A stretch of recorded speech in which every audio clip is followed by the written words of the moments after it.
It's a good time now. We can start. Joe? Yeah. Hi, everyone. Welcome for joining a first of many webinars. Today, we are going to have a conversation with Brad Heavner. He's the policy director of CALSA. So, Brad, thank you so much for joining this. We know you're a busy man with a lot on your plate. So, thank you so much for taking the time to sit down, have this conversation, and provide us a pathway forward, pretty much. So, for those of you who don't know what happened in California, about a year ago, the new policy came through called NEM 3.0. Now, what this did is this slashed utility buyback rates. This lowered really the overall drive for people to go solar from a financial standpoint. And it made installs go down about 80%. It dropped permitting rates, really had a devastating effect on our industry. So what we thought we'd do today is we'd have Brad talk about what he's seeing on the policymakers CALSA level. And then we also brought on Siddharth. He's the founder of ARKA 360, talk about the technological attributes that software and solar companies can bring to the table to really help drive sales.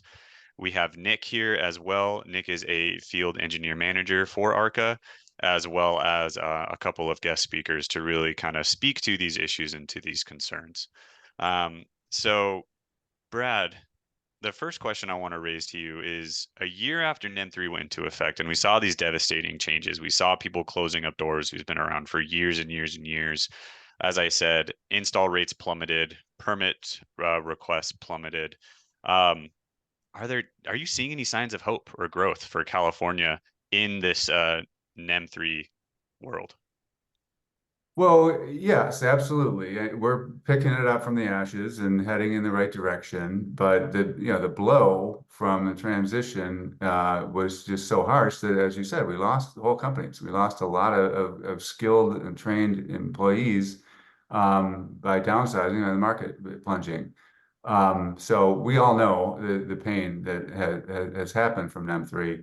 But the month-by-month numbers of new installations has increased bit by bit every month, and we're heading in the right direction. So I'm hopeful, and we absolutely still provide value to customers, right? We've got a good product, even under the current NEM 3.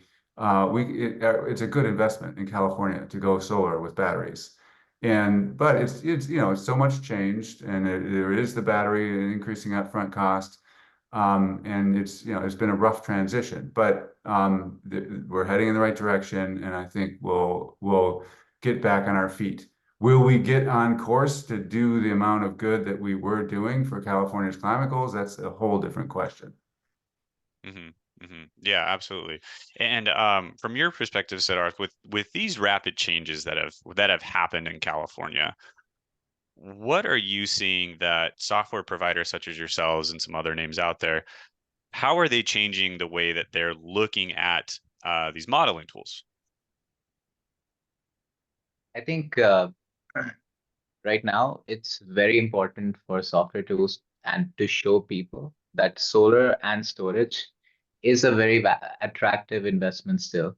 There's a lot of misnomers, a lot of awareness issues where people are just confused. There are some people who even ask, who got registered with solar under NEM 2.0, that, hey, is this gonna change what, is my system and my billing gonna change, right?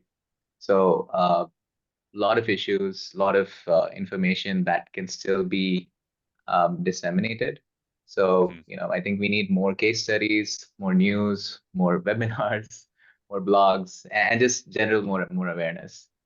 Yeah, I With think. Mhm. utility Sorry, go with ahead. utility rates like steeply rising and inflation, uh, solar and storage can protect people from outages. It's the right thing for the environment, and people can still do this while saving money with a good ROI. So I think all tools need to just transfer and share that information. Yeah, and homeowner education is a talking point that I do want to bring up later. So thank you for surfacing that. So Brad, back to you. Kind of an interesting question right off the bat is solar is historically a very competitive industry, right? It's a zero-sum game. I get that homeowner, you don't. I win, you lose, right? I know I've been in my door-to-door series where I've actually shown up to an appointment and there's been another solar rep at the kitchen table and the homeowner wanted us to go head to head to see who can get them the better deal. Under this new world, what collaborations are you seeing? Are there people who were once rivals kind of coming together to say, hey, this is what I'm learning, what are you learning, how are you seeing? I mean, I know at CalSA we saw a huge outcome. I was going to wear my shirt today, but my toddler got it dirty. We saw a huge outcome of people showing their support to really help this bill. I mean, I was able to sit with my assembly member in her office, and there were people there who were in the same district, even talking about their issues and their struggles together. So, what are you seeing collaborative wise to really try to bring out these hopeful changes?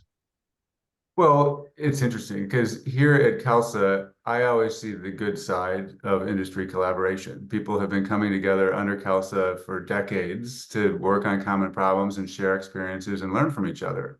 I mean, I know it gets dog eat dog out in the sales world. The market's been growing fast enough that there's been still a lot for everybody. And now it's getting tougher. So I'm sure that it's even more competitive in the sales environment. From a policy environment and from a learning from each other perspective, people are still coming to CalSA as they always have to share experiences, knowing that that we need to figure this out together as an industry. So this one of the things I love about working in the solar industry is there is a lot of collaboration. There always has been, and people who put the industry first. Obviously, people have their own interests in mind, but they recognize that we're in this together. So whether it's pushing for policy changes, I mean, first off, fighting the worst proposals within NEM 3, which we successfully defeated the solar tax. If there were a big solar tax together with the reduction in export rates, we'd be in a lot more hurt than we are right now. And we came together and we fought that and we beat it. So that was a big deal. And now there are other policy changes that are needed going forward, and we're coming together and pushing for those. That's one aspect. And then the other one is just figuring things out, like a lot of streamlining efforts for main panel upgrades and for battery installation permitting. There's a lot of collaboration there. Like, what are you hearing? I'm having this experience in this place. Let's get together and get them to stop putting up obstacles. I see that every single day. Yeah, that's awesome. That's great to hear. I know that again at this event, and just from what I have family members in the industry who are in competitive spaces than I am, and I know that we actually have like, hey, are you trying this? What are you seeing? What options can you give? So I know that in those small circles, like I know people are talking, I know people are trying to really learn from this because, if we all come together and we all really achieve, then that's going to, bring a lot up at the Capitol saying like, hey, we're still doing this. We're still here. Siddharth, from a software perspective, what are you seeing? Are you seeing different companies talking to each other? I know that, sizing and modeling tools, especially with batteries, are more important than ever. Is there anything that you're seeing that you haven't seen before, maybe in this competitive landscape of people actually working together? People are definitely speaking more to each other, and they're speaking to us as well. Like, so for ARKA 360, there have been like so many installers who have come to us. They've shared their concerns. They've shared their own knowledge that, okay, this is how storage works. These are the cases. This is one edge case. This is one kind of system that I installed recently, and they've just been so open with sharing all that info. And we've been very lucky to receive that, and we've done our best to really implement all of that feedback inside ARKA 360 so that we can tackle all the new kinds of systems that will be installed today compared to earlier. hmm Yeah, absolutely. So a lot of these newly installed systems, Brad, are you seeing these new installed systems or the way that the solar industry is going? How is this affecting our trajectory with the clean energy goals that we've announced in California? Well, this is the saddest part of the story. I mean, maybe the layoffs and bankruptcies are the saddest part of the story, but it's also very sad to see California political leaders really shrugging their shoulders at the fact that we are increasingly off course from meeting our clean energy goals.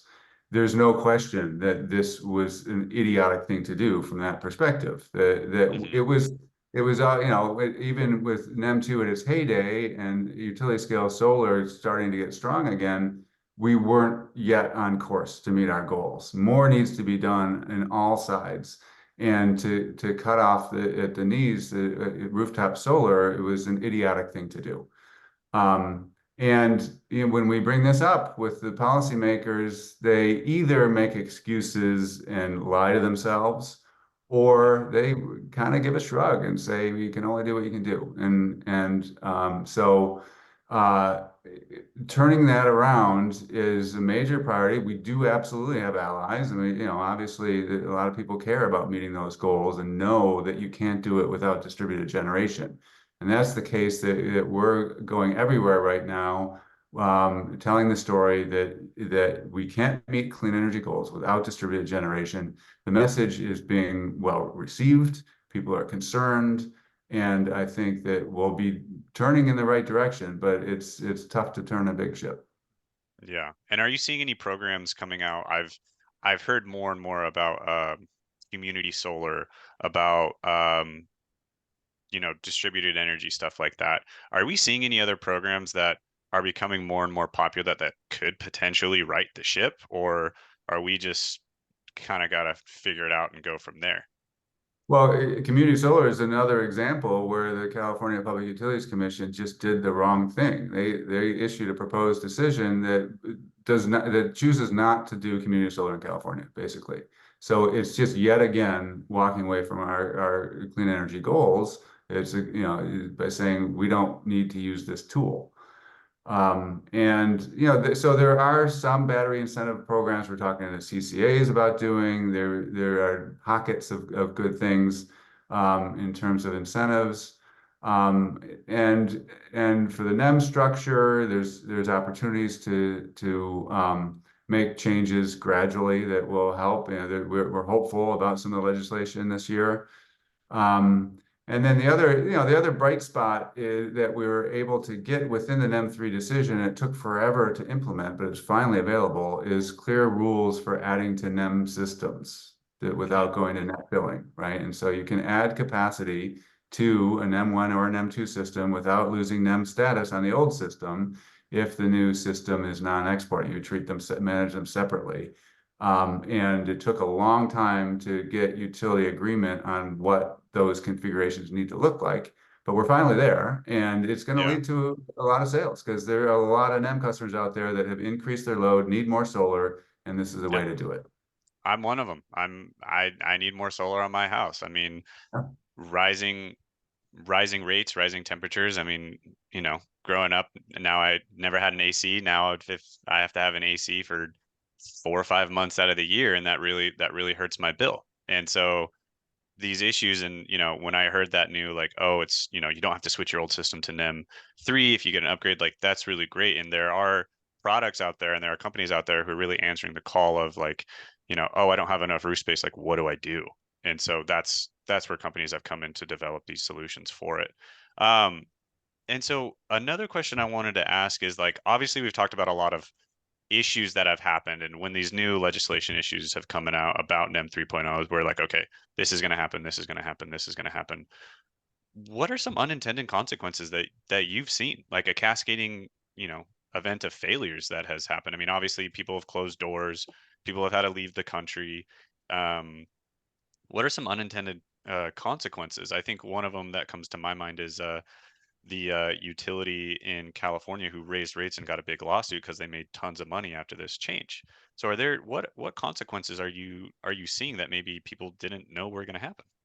Well, I'll mention two. One is what you mentioned is just the job loss and the business closures. And, we warned them. We said, if you go too far, this is going to happen. And do we need to bring you dead bodies before you really respect this and protect the industry? And they were offended by us even saying that.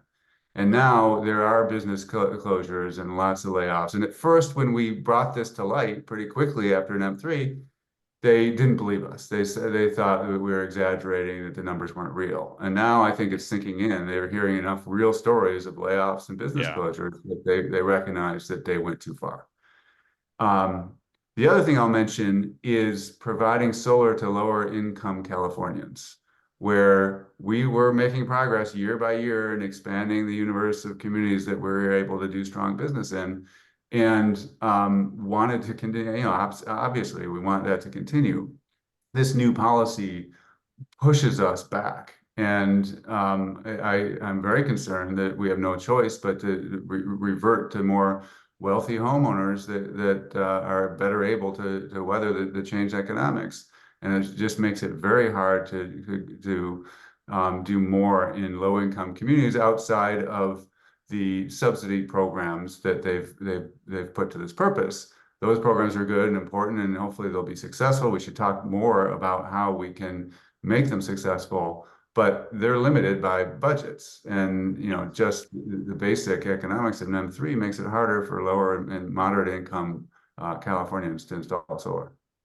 Yeah, and that's a great point, and I'd love to actually continue on that topic about, because solar used to be, hey, you got a high bill, get solar, you're going to pay less and you're going to save money. What are you seeing that the lower income community or people who maybe service a lower income community in their area for solar, are you seeing anything that's going to help with those communities who are going to be devastated by these higher utility rates? Because they're just going up. Like they're just going up. And so, is there anything that you're seeing that, you talked about these programs that maybe can help, but they don't have any funding. What are you seeing? Is there any hope for those communities that solar is going to become more available in the future? I know PPA programs have kind of revamped their popularity. Yes, PPAs, and then there are on-bill financing programs that are likely to come soon that will now have a credit score minimum, and will stay with the house if a person moves, and so those could be very useful to communities that PPAs don't work for. Um, that's one. And then the subsidy programs do have some money. I mean, there'll Yeah. always be limited budgets, but there's $280 million soon to become available for low income customers to install solar and storage. So that's real money, and it Yeah. will last a little while. We need to make sure that that's successful. Yeah, absolutely. Um, and so I want to kind of like pivot to maybe the other side of the proposal, if you will, is Siddharth kind of mentioned homeowner education, right? I know that when I'm at Sunday dinner with my family and my grandpa and my dad and everyone else has solar, they're peppering me with questions. Is my bill going to change? What's going to happen to me? Should I get a battery? Should I get two batteries? What's all these other things? And Siddharth mentioned that these people don't really have like a source of truth. I mean, us in the industry, we can go to CalSA, we can, we have people, industry insiders who can give us kind of the real deal. What can people who are going door to door, or what can people who are being software providers such as Siddharth, what better ways can we present information to the homeowner, or even make it more available to homeowners to say, hey, you still can go solar, it still makes sense for you? Is that for Siddharth or for me? That's for you, and then I'm going to pivot to Siddharth. Oh, well, for NEM 2 and NEM 1, you don't need to do anything. This does not affect you. This you can just keep chugging along with your solar only system, and obviously the utility rate increases are going to affect your bill and for the amount of electricity you still draw from the grid. So that's going to happen, especially if you use more energy. But your existing system is still going to be as valuable as it ever was, even more valuable than it was in the past. We are facing and then the other thing that's important to mention, you can add a battery if you want to without losing NEM status. And that is just a very important principle. So if you want I to, think that either is for very backup important. purposes or to use it for TOU, you can do that and stay on NEM, but you don't have to, and you're able to continue as you have been.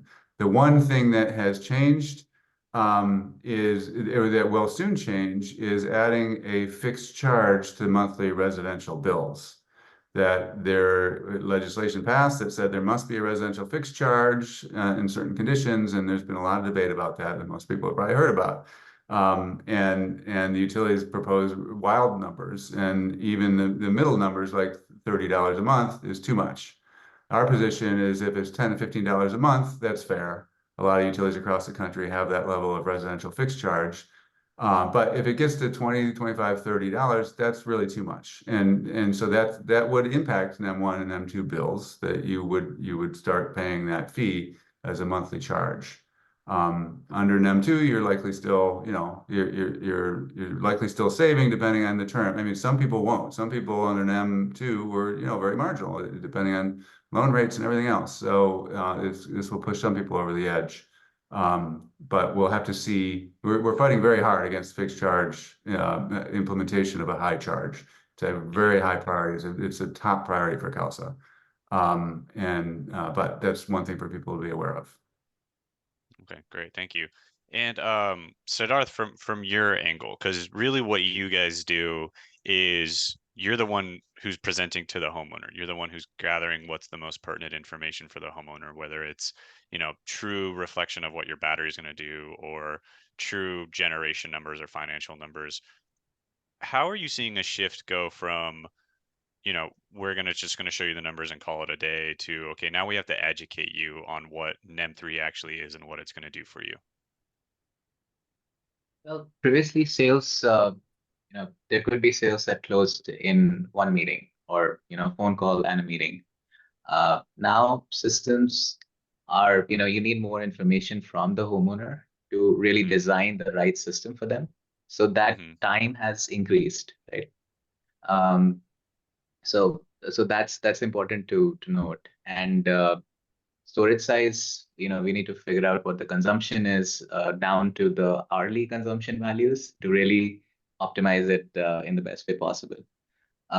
So, you need to get into utility API, you need green button data, you need software that really understands that, takes that information in, processes it correctly, overlaying solar installation data, consumption data, and then comes up with the right system, right? After the right system is made, right, that's engineering, right? That's probably too complicated for a normal homeowner to understand. We in the solar industry will still get it, but it's too difficult.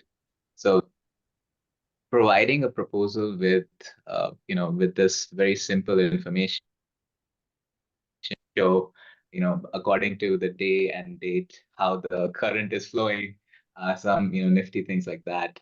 And then just helping with the education and making the proposal not only like a sales tool, like a sales thing, but also having more information about storage, about batteries, about what they can do.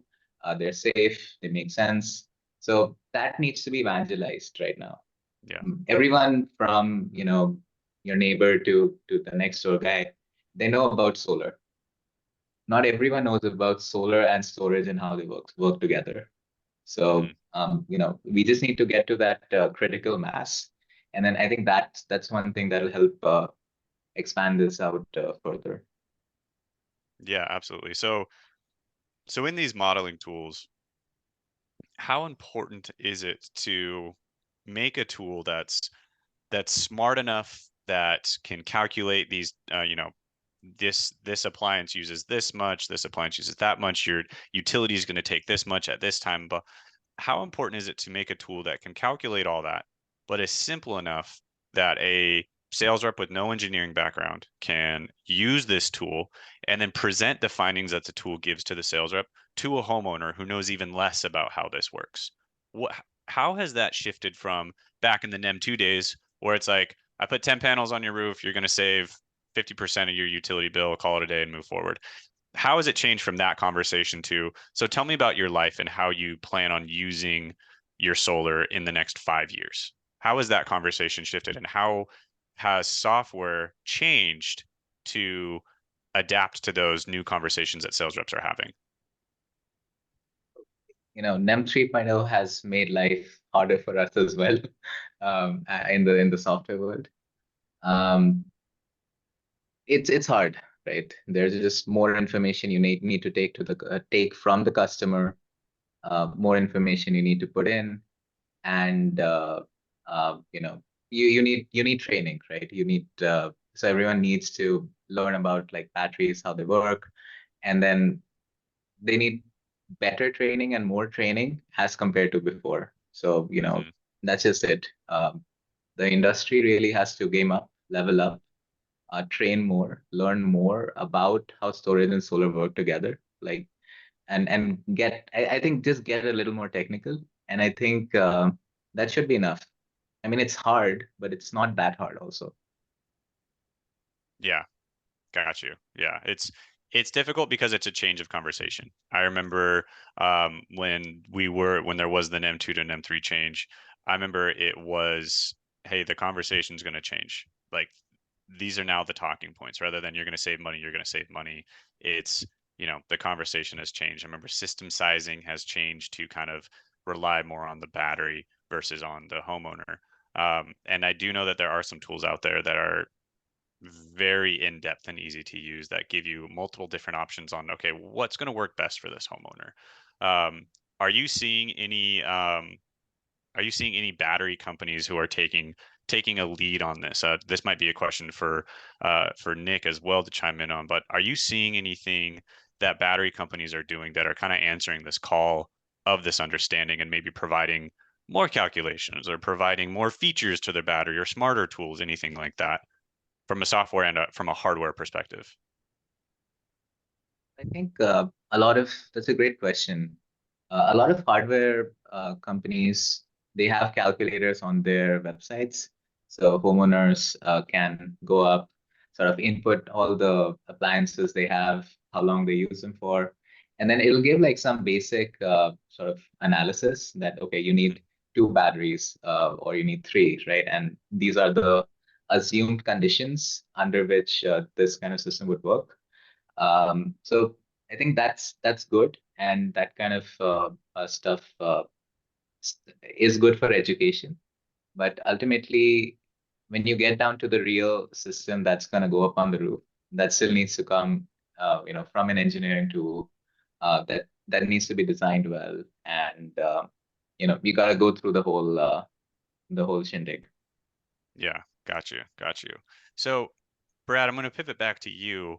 If you could nail down one thing that people at an industry level can do, people at a higher up level can do, what would you say the number one priority is for us to accomplish to kind of change this trajectory and make solar grow, make California golden again? Like, if you could nail down one thing, and I know that's a very like big question because obviously the one thing would be like repeal NEM 3, but like something realistic that we can do to kind of right the ship and move us back on course. All right, I'm going to refuse the call for one and say two. And because one of them is clearly working together on the policy changes, we can turn things on the corners. We're not, going to go back to NEM 2, but we can make policy changes that make a difference both on NEM and on rates and also just on soft costs and working together to achieve that. So there's no question that's a big thing. The other thing though is just getting good at being super efficient, having straight conversations that, knowing our stuff and explaining it well to customers and doing so at good quality at reasonable cost. And so that involves on the one side, you were just talking about the modeling tools, and it's an absolutely important part is to model things correctly. You told me before this webinar started, it's not my job to promote your product, and that's true, but I'm passionate about the need to use a quality modeling tool. ARKA 360 is one, there are others, and every contractor should take the time to really learn several of them and decide what's right for them. It takes time to learn a new tool, but it's worth it because this is a super important resource to be able to model things accurately for customers and present them well. And then also just on battery installation and making sure that we're efficient and good at what we do. high quality at reasonable costs. I mean, it's what we do. It's what we've always done, but we just need to be hyper focused on doing a good job at reasonable cost. There's a lot of soft cost issues there, and some of the permitting and the interconnection stuff, CALSA is working on with you. We need to work together there. But then a lot of it is just getting really good at batteries. Yeah, getting really good at batteries, and that kind of brings us to the next topic that I want to discuss.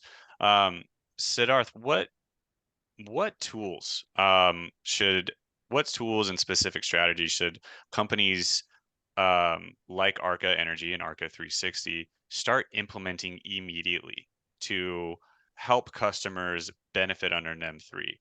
Um, how is ARKA 360 making these changes, answering the call pretty much that Brad is saying like, hey, make it easier, make battery installs more prevalent? What strategies do you think companies can use? And then how has ARKA 360 answered that call? Uh, I don't. I think it's just you need to model well. You need to know what information you need to take from the homeowner. You need to input it correctly into the tool and just set the right constraints and parameters, right? So that's an additional part which did not exist before as much to this level of detail. And the second is obviously you need to model the house correctly, size it accurately, and make the two work well together. So, I mean, it's ultimately it's not that difficult. As I said, it's simple. We need to make sure that the consumption matches the production, right? Mhm. Ultimately. So, we've just been focused at that core principle, trying to, just work at it. And a lot of our feature sets just come from that. Mhm. Apart from, so that's on the technical side. The other part is obviously making software easy to use, so that's always a struggle because now there's just a lot more information, so a lot more buttons, a lot more screens, right? So as Brad said, uh, installers, need to just relearn. And at ARKA 360, like, we're very hands-on. So, we do one-on-one trainings. We have weekly webinars with customers so that they can, ask us questions. We have 24/7 support. So we're trying to add a lot of support just so that people can learn and then just start coding this stuff accurately. Mhm. Mhm. And what changes or updates to the platform, specifically your platform, ARKA 360? What specific changes has you made that you've mentioned that have made it easier and more accurate to present to homeowners? Well, the proposals are simple. We've really talked to a lot of homeowners. We've talked to installers. We've understood the language that homeowners are used to and what they're sort of looking for at this point in time of storage adoption. And we've tried to incorporate those words, those kind of graphics, images, you know, ROI payback charts into the proposal. So I think that's customer facing, like good customer facing collateral is still the main thing that we focus on, and that will ultimately help conversions happen. Hmm. Yeah. And in regards to that, are you seeing any new technologies that are coming out? Maybe you can kind of speak on how AI might be assisting with these things, as you know, we live under the world of AI now. How has the tool of AI, or what other technologies or system configurations or anything like that are you seeing that's starting to emerge and become more of a prevalent player in the solar industry and getting these proposals out to homeowners? Well, AI has really, I think, over the last year, really, come into everyone's lives with ChatGPT, and it's caught on in other industries as well. So one of the key things is obviously you can look at the roof, model it. It makes the roof easier to model. That's one part of it that a lot of companies, including ARKA, are working on. Hmm. We haven't yet applied AI to sizing systems yet.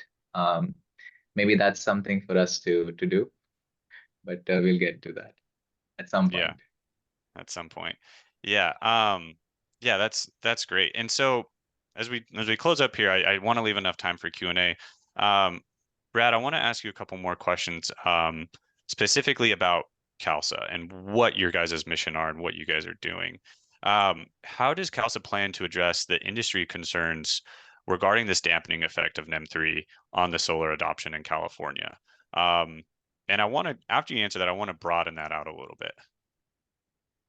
Well, a number of ways, the things we do are policy changes and just helping the industry get better and interact with itself.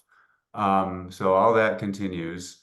It's interesting the dynamics in Sacramento right now that are improved in a way we haven't seen in many years. The state legislature has been really unfriendly to rooftop solar for years now, because the utilities and their allies have been so good at pointing the finger at us as the reason for rate increases. We get scapegoated when the real reason for rate increases is runaway utility spending, and the regulators aren't able to rein utilities in. The utilities love spending more money, so they make bigger profits. And then they turn around, they very effectively blamed us for rising rates. And that has sunk in with policymakers all throughout California, and especially in the legislature.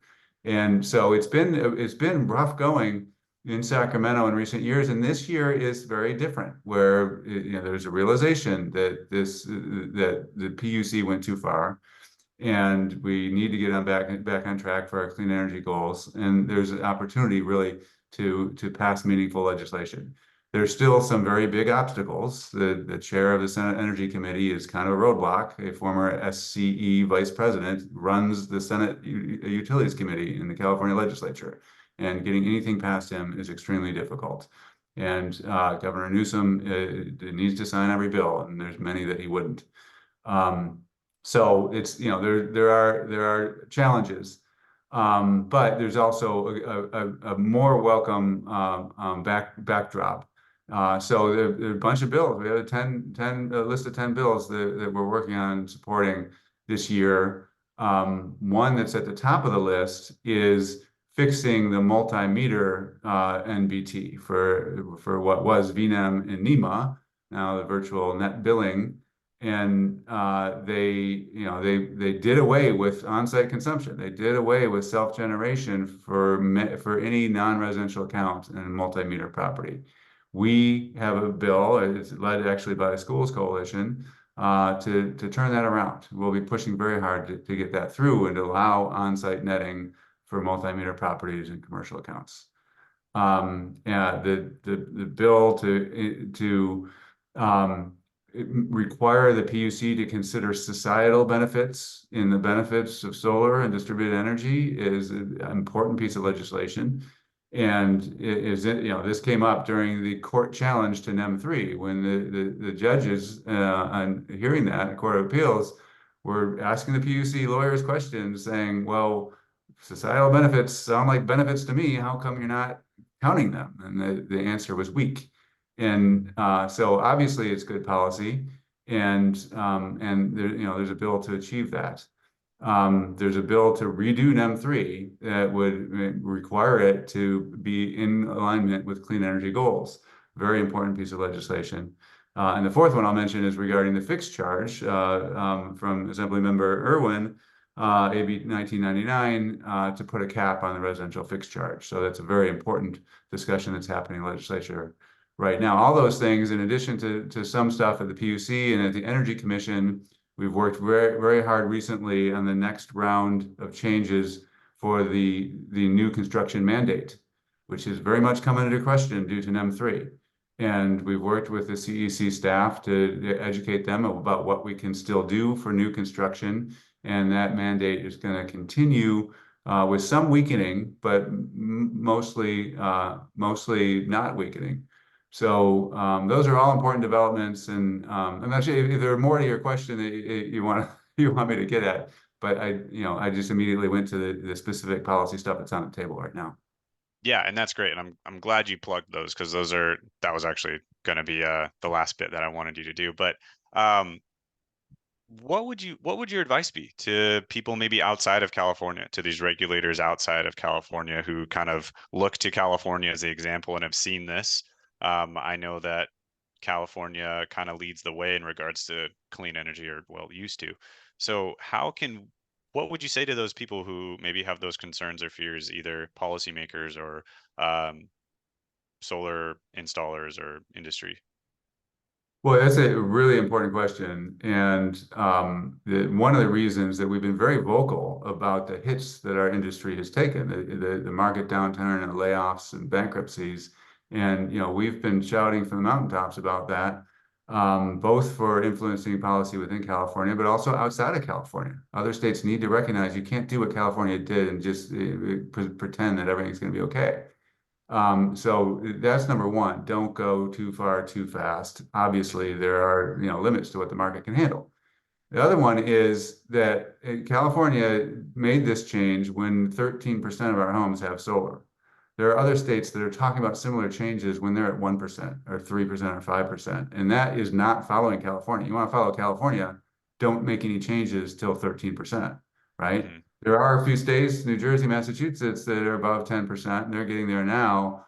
And maybe if they're going to start a discussion, the lesson to learn is gradual change. Make the change gradual over time. Have a glide path that allows the market to adjust without bankruptcies and layoffs. Those are the biggest things that anyone in another state need to hold true. Hmm. Hmm. Yeah, absolutely. And so, one last thing that I want to touch on, and then we'll open it up for the Q&A session here, is how can we work more with CALSA? Like, what can we do? What can industry people do? Do you have any upcoming events that we can go to, or webinars, or petitions, or anything like that that we can do as industry people to really support CALSA's missions? Anything coming up? Anything happening? Well, absolutely. I mean, for the legislation, we'll be doing call outs for, emailing your legislators and phone calls to legislators. So make sure you're a CALSA member, make sure you're on our list. We have our biggest thing is the Tuesday weekly newsletter. Every Tuesday we put out the CALSA Weekly, and that announces the stuff that we think that people need to know. And so look for that. But once you're on that list of getting informed from what we think are the top issues, you also get the outreach about how to get involved politically. And I think we're not spamming people, but we're giving you opportunities to get involved and have everyone in your company. If you're a CALSA member, you can have everyone in your company on that list. So both to get our information and to be part of that action network. So that's happening.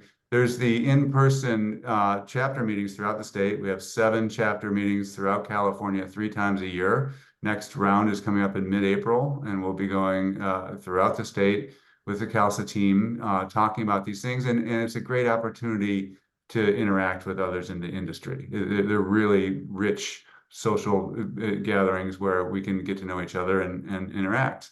So participate in those. The lobby day just happened. Thanks to you, Joe, for showing up, and everyone else who was there. It was a really successful and important event.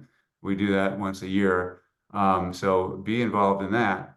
And then we've got committees with lots of people on them. Depending on if your interest is interconnection or permitting or battery operation or many things, there are CALSA policy committees that you can be involved in when you're a member, and we'd love to have your participation. You'll learn a lot about what's coming, and you'll also be able to collaborate with others to influence it.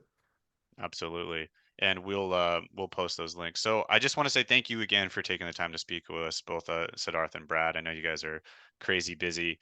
This is not the one and only webinar that we're going to be doing. So look out for our emails. We're going to be doing a whole host of webinars covering many different topics, and we want to hear from you guys. So if you guys have anything that you want to talk about, if you guys have anything that is important, we're going to post a couple options, and you tell us what you want us to talk about.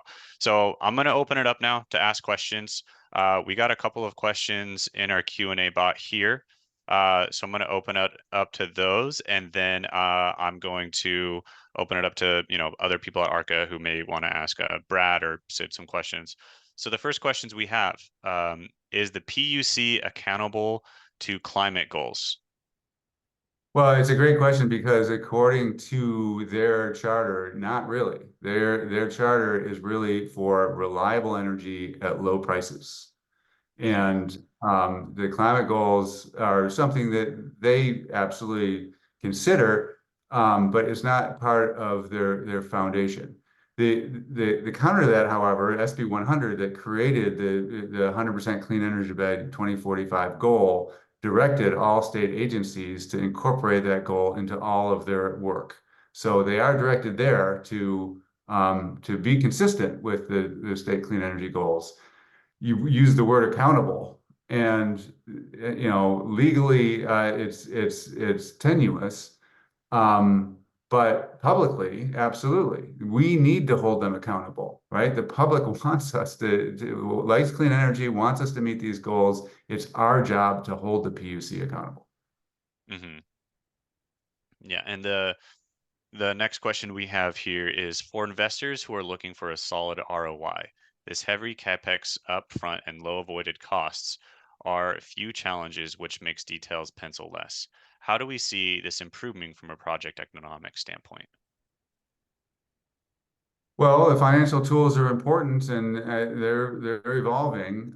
It's true that the higher upfront costs in a high interest rate environment is making it very difficult for us. There are many customers we can still provide savings from day one, but there's others that's become more challenging. There's no question about it. And so innovation in financial tools is important.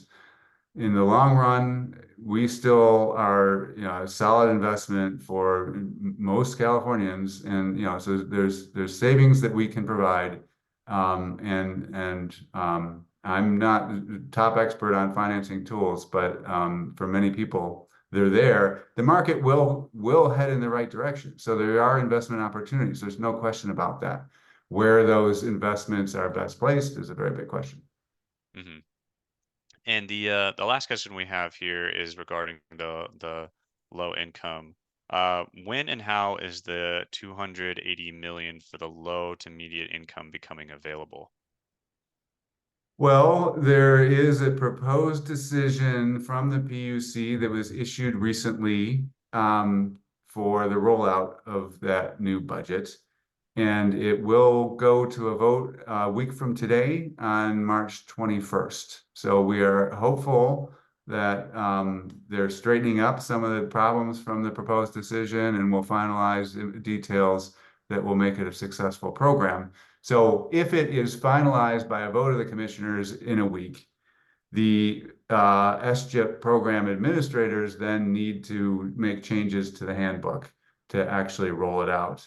That can often take 6 months. We will be pushing hard for it to happen much sooner than that. And I think that there's a fair likelihood that it could be available in 2 to 3 months, but there's some uncertainty there. Mm-hmm, mm-hmm. Awesome. And in the last couple minutes we have, I'm going to open it up to the hosts. Do the hosts have any questions or comments or anything that they would like to ask Brad or Siddharth themselves?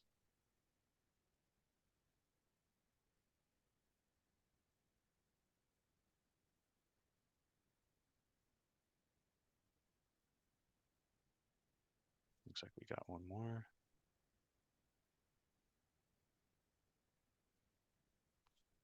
So this is a question for Siddharth. So Siddharth, um, obviously different places have different climates. So will snow affect generation, and how is ARKA answering that call for different climate files in different generations and projections for solar projects?